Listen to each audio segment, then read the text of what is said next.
हम सब मिलकर सबसे पहले बाबा को और भगवान को एक साथ मिलकर प्रणाम करेंगे। भगवान बाबा हनुमान जी को प्रणाम।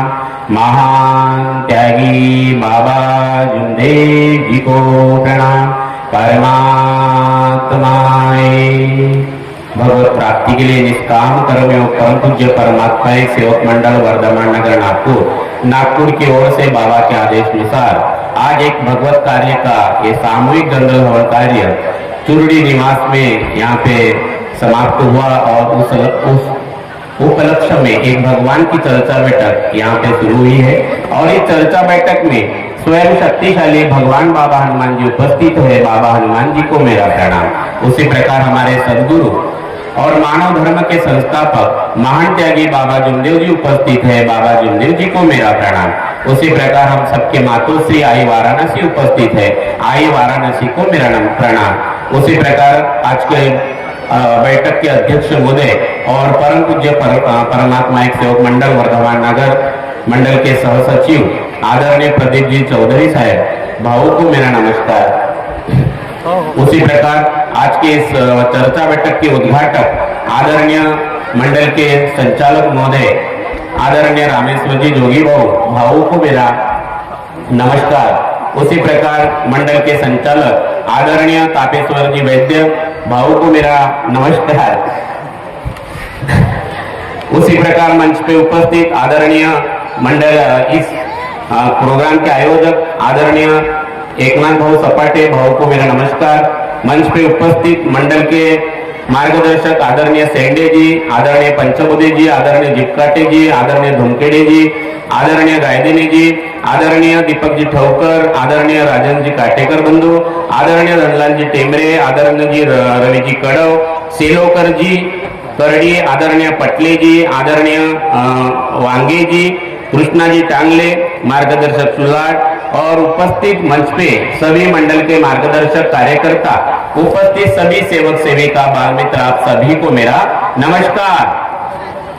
अभी हमारे तापेश्वर जी वैद्य मंडल के संचालक महोदय बहुत ही सुंदर सभी विषयों के ऊपर उन्होंने बात कही है कि बाबा ने किस प्रकार से समाज और आने वाले समाज हमारा कैसे रहने वाला है, भारत की क्या जरूरत है, किस प्रकार से हमारा परिवार महत्वपूर्ण है। और बात हुई है हमारे परिवार से लेकर बच्चों से लेकर सारे विषय को उन्होंने छेड़ा है। और उसके पहले हमारे सपाटे बंधु एकनाथ जी सपाटे मार्गदर्शक, उनका नाम ही एकनाथ है और मैं अपने विचारों को उन्हीं के नाम से शुरुआत करता हूँ। उन्होंने भी काफी अच्छे विचार यहाँ पे रखे हैं। और एकनाथ जी क्योंकि ये मानव मंदिर है, अभी हमारे भाऊ ने सारे विषयों को बोला कि हम किस प्रकार से इस मार्ग में आने के पहले हम थे, लेकिन मार्ग में आने के बाद इस मार्ग का ध्येय क्या है, हम सभी नर नारी को, सब सेवक सेविका को समझना पड़ेगा। क्योंकि बाबा जुमदेव जी ने जो तत्व शब्द नियम का आईना दिया है, सुबह की जो बिडंटी दी है, ये हमारे मय को मारने के लिए और इसी मय को सजाने के लिए, मय को मिटाकर ये मानव जीवन जीवात्मा को सजाने के लिए दिए हैं। क्योंकि बाबा ने आत्मा में परमात्मा देखा, हर नर नारी में देखा, पूरे ब्रह्मांड में एक आंख देखा, एक आंख में पूरा ब्रह्मांड देखा। और इसलिए जो आत्मा, जो ब्रह्मांड, जो परमात्मा बाबा ने नर नारी में देखा और उस नर नारी को सजाने के लिए बाबा ने हमारा ध्येय हमारे सामने रखा। हमारा ध्येय क्या है? मानव मंदिर सजाना। तो मानव मंदिर सजाना ये ध्येय है और ये ध्येय है। और हम कब आए इस मार्ग में? जब हमारी अंतिम घड़ी चल रही थी, अंतिम रास्ता, सारे दवाखाने बंद, सारे तांत्रिक मांत्रिक, सारा इलाज हो गया, अभी कोई संसार में इलाज ही नहीं था, है ना। तो हमें दिखा रहा था हमारा मृत्यु। क्या दिख रहा था हमें? हमारा मृत्यु। और जब मृत्यु दिख रहा था तो तभी बाबा जुमदेव जी मिल गए, किसी सेवक के माध्यम से, किसी रिश्तेदार के माध्यम से, ये तत्व शब्द नियम का आईना मिला हमें। और इसलिए ये मानव मंदिर सजाने की जो बात बाबा जुमदेव जी ने कही है, हमारा पूरा जीवन उसी पे हमें लगाना है। और आज हम उसी के ऊपर चर्चा करेंगे। पूरी चर्चा बेटे उसी के लिए रहेगी। मानव मंदिर सजाना, तो उसकी शुरुआत में एकनाथ जी की कहानी से करता हूँ। ये एकनाथ नहीं, ये भी एकनाथ ही है, बहुत अच्छे मार्गदर्शक है आपके, ठीक है। और ये एकनाथ जी और हमारे महाराष्ट्र में एक संत एकनाथ हो गए। तो संत एकनाथ भी एक अच्छे मनुष्य थे। तो उनके पास उनके मित्र बचपन के ये संत एकनाथ हो गए, उनके मित्र सेठ बन गए, गांव के सेठ, बरोबर है, बड़े सेठ जी बन गए। तो सेठ जी देख रहे थे कि रोज कि एकनाथ जी के पास बहुत लोग मिलने के लिए आते हैं, हाजी हाजी करते हैं, गुरु बनाते हैं, नमस्कार करते हैं, बड़ी इज्जत बढ़ गई है ना, बड़ी इज्जत बढ़ गई, गांव में इज्जत, सब जगह पे मान और सम्मान। तो ये सेठ जी को लगता था कि मेरे पास धन है, बिल्डिंग है, सब कुछ है, और ये मेरे उम्र का ही है, इसको इज्जत ज्यादा मिलती, मेरे को क्यों नहीं मिलती। तो वो एक बार हिम्मत करके एकनाथ जी के पास जाते हैं और उनको पूछते हैं। एकनाथ जी बोले मैं आपको एक बात पूछूं, बोले बताओ। तो बोले हमें बताइए, बोले कि आपके पास जो नहीं हो मेरे पास है, लेकिन मुझे जो प्रेम मिलता, जो आपको प्रेम मिलता, आपको जो इज्जत मिलती, आपको जो मान मिलता, वो मुझे क्यों नहीं मिलता, बोले। तो एकनाथ जी कहते हैं वो बाद में देखेंगे, बोले लेकिन मुझे एक चीज दिख रही है, बोले तुम्हारे अंदर में। बोले क्या दिख रहा है? बोले तुम 7 दिन में मरने वाले हो, बोले ठीक है, बाद में देखेंगे, बोले मेरी इज्जत कितनी होती है, लेकिन मुझे दिख रहा है कि तुम 7 दिन में मरने वाले हो। सेठ जी सब कुछ भूल गया वहीं पे। और एकनाथ जी को लोग मानते थे, उनको लगा कि भाई संत बोल रहा है तो कुछ सत्य होगी इसमें वाणी, और वो डर गए वहीं पे, वो वहीं का वहीं रह गया, वो पूरा सीधा हो गया, क्योंकि उनको दिख रहा था सोमवार, मंगलवार, बुधवार और आगे वाले संडे को दिन खत्म। और वो डर गया, भूल गया, दुकान में आया भी बिल्कुल सीधा। नौकर को लगा ये सेठ जी बड़ा खराब आदमी था, टेढ़ा टेढ़ा बोलता था, अच्छा कभी बोलता नहीं था, आज क्यों इतना अच्छा बोल रहा है, ठीक है। घर में गया, बीवी के पास वो चिल्लाता था, चिढ़ता था, झगड़े करता था, आज बड़ा सीधा बात। पत्नी को बड़ा विचार आने लगा, बच्चे को बड़ा विचार आने लगा। बोले ऐसा कैसा चमत्कार हो गया। फिर मंगलवार आ गया, बुधवार आ गया, ये और इंसान ये और अच्छा होने लगा, और अच्छा होने लग गया। अभी पत्नी बोलती है भगवान मेरा पति तो पति परमेश्वर हो गया है ना, जैसे इस मार्ग में शराबी शराब मुक्त हो गया ना, बेवड़ा अभी पति परमेश्वर हो गया, बराबर कि नहीं ना। शराबी शराब मुक्त हो गया, रोगी रोग मुक्त हो गया, और हमारे जोगी अभी योगी बन गए, बराबर। अभी संचालक है हमारे योगी भाव, तो जोगी योगी बन गए, रोगी योगी बन गए, है ना। योगी जो भोगी थे वो अभी योगी बन गए। ऐसा ही वो सेठ जी 7 दिन में पूरा सुधर गया। पत्नी कहती है ये 8 दिन पहले मरता तो अच्छा होता, अभी तो ऐसा ही पति होना है। अभी हल्दी कुमकुम आपने मनाया, क्या बोला आपने, क्या मेरे पति का उद्धार हो। जैसे हमारे मातोश्री आई वाराणसी ने अपना जीवन बाबा के लिए दिया, है ना, बाबा के लिए दिया, तो ऐसे ही वो पत्नी कहने लगी। और फिर 7वां दिन आया उसका मरने का, बराबर कि नहीं।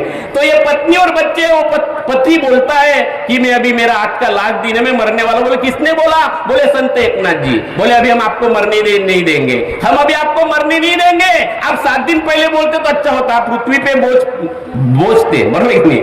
ये सब गए एकनाथ जी के पास, और सब लोग बच्चे सब विनती करने लगे कि आप कुछ तो भी उपाय बताओ, आप कुछ तो भी उपाय बताओ, अभी हमारा पति होना, है कि नहीं।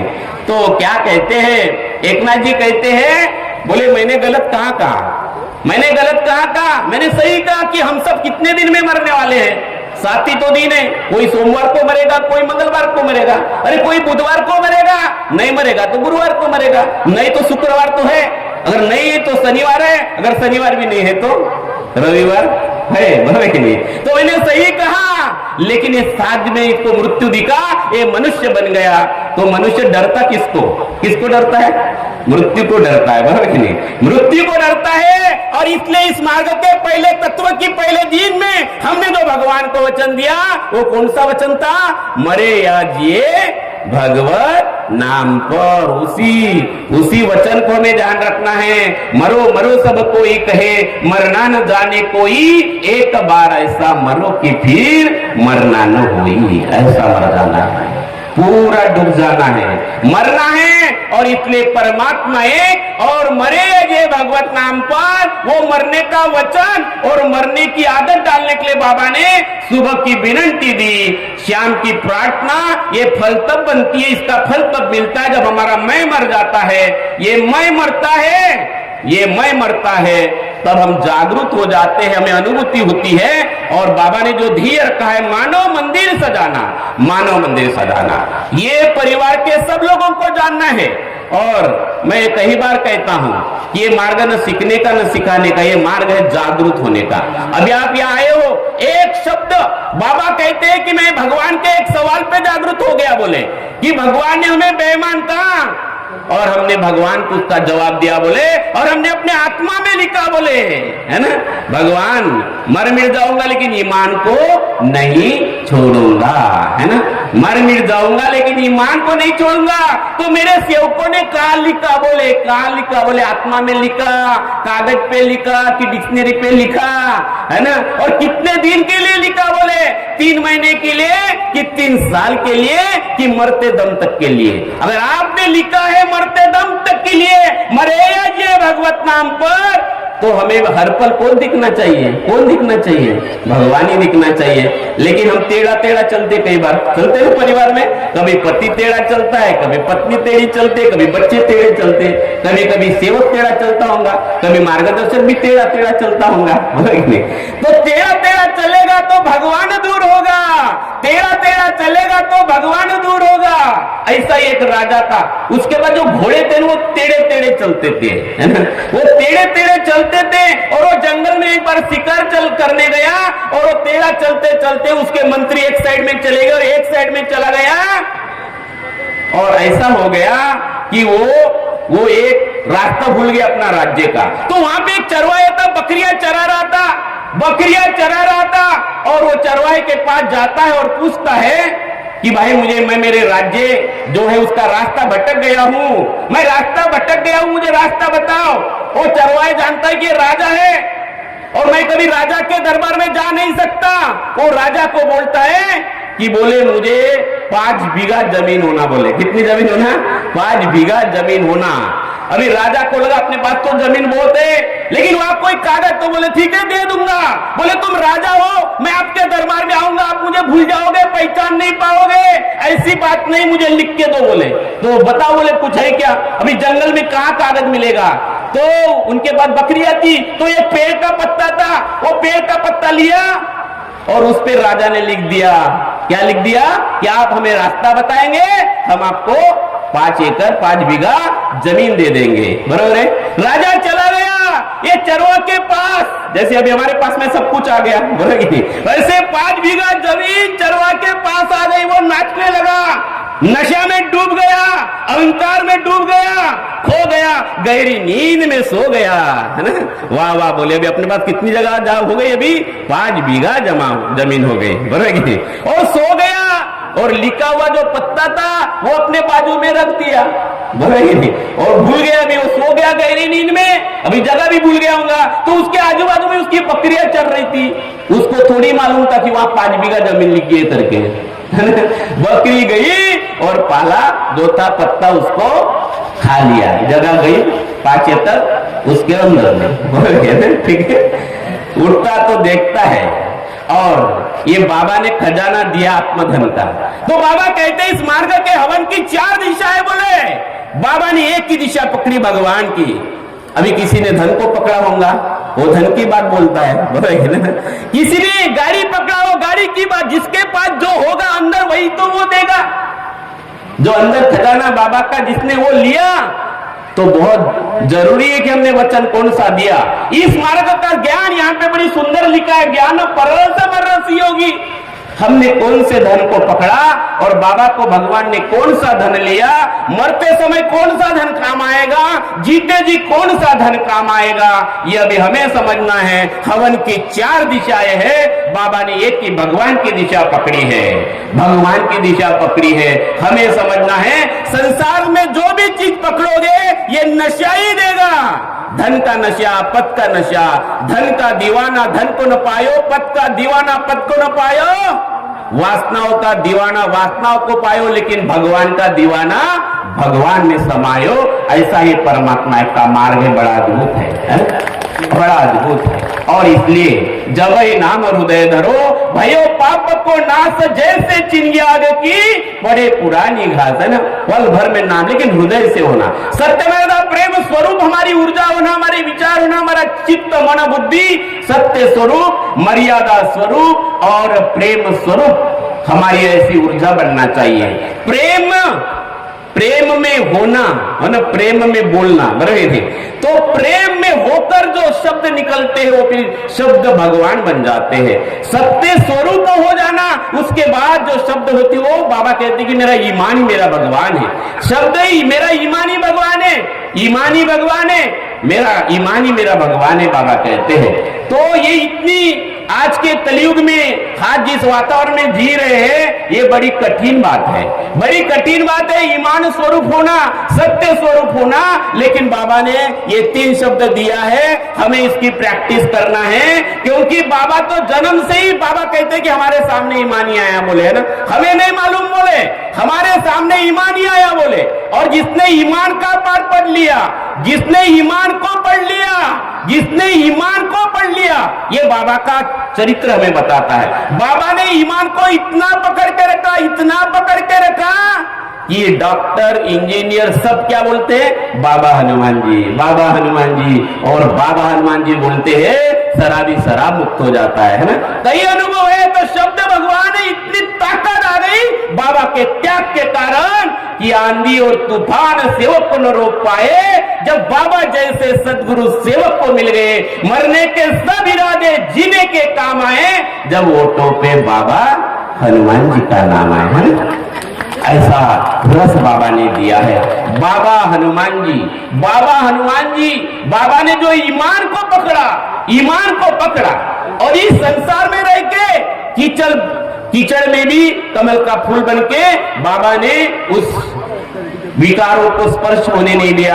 ये बहुत बड़ा चरित्र बाबा का संसार के सामने, इस कलयुग में हमारे सामने आया है। इस सत्य को हमें भी रिपीट करना है कि कहीं ये हमारा हृदय भी वैसा ही बन जाए। बाबा से कभी कुछ मांगना हो तो बाबा को यही मांगना है, और आज यही 3 शब्द हमें लेके जाना है। यही तत्व शब्द नियम का है ना, जिसके हमें जागरूक होना है। मैं यहाँ जागरूक होने के लिए आया हूं, मैं बोलते बोलते बोलने विता धनी वेगड़ाची। अरे बोलने वाला कोई और है, आप सुनने वाला भी, सुनाने की शक्ति देने वाला भी वही है। तो आप सुनते सुनते जागरूक हो जाओ। उठ जाग मुसाफिर भोर बही, अब रहन कहां तू सोवत है, जो सोवत है सो खोवत है, और जो जागत है सो पावत है। शब्द भगवान है, ये समझो, शब्द भगवान है इस मार्ग में, बाकी कुछ नहीं। शब्द, ये पूरी शब्द की महिमा है, आपके दुख दूर हुए शब्द के कारण।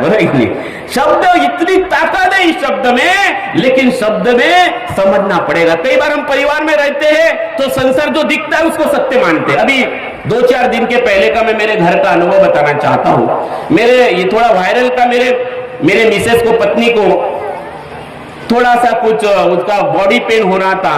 तो बॉडी पेन हो रहा था, तो मैंने बोला कि आप भगवान को विनती करो। और मैं बोला मैं जा ही रहा हूं, तो मैं ऑफिस से आते आते आपके लिए गोलियां भी ला लूंगा, ठीक है ना। मैं गया, वापस आया, और मैंने याद से उनके लिए गोलियां ला ली। तो गोलियां ला ली, गोलियां मैंने दिया। तो उसके पहले उन्होंने गोलियां कौन सी लाया, मैंने लाया, मैंने बड़ा विश्वास से खा लो, गोलियों में कोई दम नहीं रहता, शब्द है, आप सब सही हो जाएंगे। मेरा बेटा बोलता है ना, उनकी माँ और बेटे की बात, उन्हें बोले ये ऐसी गोली होंगी, मैं ब्रांडेड लाके देता हूँ। बोले मेरा बेटा क्या बोलता है, मम्मी मैं अच्छे कंपनी की अच्छी ब्रांडेड गोलियां लाके देता हूँ। तो मैं चुपचाप रहा, मैंने इतना ही कहा, गोली में दम नहीं होता, बोला शब्द में ताकत होती है। और मैं ऐसा बोल के अपने काम में लगा। मेरे मिसेस ने दूसरी गोली लाया, पावरफुल गोली लाया होगा, पावरफुल लाया। तो बोले मैंने पावरफुल लाया। अभी इन्होंने पावरफुल गोली खाया होगा, उसको कुछ हुआ नहीं, और बढ़ गया उसका पेन, बढ़ेगी नहीं। मैं बोला भाई ठीक है, अभी तुम्हारी मर्जी, बढ़ेगी नहीं, क्योंकि मैं तो मुझे सुधरने के लिए, सधरने के लिए आया हूं। मैं मेरे मैं को मारना चाहता हूं, है ना। आप अपने मैं को मारो। सुबह की विनती हम के लिए नहीं है, मैं के लिए है। पत्नी बोलती है मैं, है ना, पति बोलता है मैं, बच्चा भी बोलता है मैं तो चला गया। इसका वो गोली से भी बुखार खत्म नहीं हुआ। फिर इसको लगा भाई अपनी कहीं तो भी गलती हुई है, तो उन्होंने क्या किया, भगवान को माफी मांगा और जो मैंने गोली लाया था वही खाया। रात को जब आया तो बोले मैं एकदम अच्छी हो गई, मालूम नहीं मैं कहा हो गया। तो बोले आपकी गोली पावरफुल थी, बोले है ना। फिर मैंने बोला ना तेरी गोली पावरफुल थी ना मेरी गोली पावरफुल थी। पावरफुल क्या था फिर? शब्द। उनकी नजर गोली पे थी, मेरी नजर भगवान के तरफ थी ना। नजर बदली तो नजारे बदल जाएंगे और किस्त बदली तो किनारे बदल जाएंगे। आपकी नजर बदलना बहुत जरूरी है। हमारे जोगी वो बड़ा सुंदर अनुभव बताते हैं। हमारे काटेकर भाव ने भी एक बड़ा वही अनुभव बताया था बहादुरा में। वो बड़ा सुंदर अनुभव है उनका कि एक सेवक ने, गुरुजी ने शब्द दिया। देखो अभी दो चीजें दिखेंगी आपको, एक शब्द दिखेगा और उन्होंने आश्रम में दान किया 1001 रुपया। अभी यहां से दो चीजें सीख सकते हैं। उन्होंने दोनों बताया कि शब्द भी बताया और दान भी बताया। तो जो भगवान से संबंधित सेवक होगा वो शब्द को कीमत देगा। और गुरुजी उस समय मिट्टी भी लगाने के लिए बोलते थे तो उनका कैंसर का रिपोर्ट नील आ जाता था, क्योंकि शब्द भगवान है। अगर दूसरा सेवक समझेगा भाई दान देने से भगवान माफ करता है, बड़ा भर जाएगा, और गुरुजी का शब्द कैसा, अरे दान को महत्व, 1 लाख दान।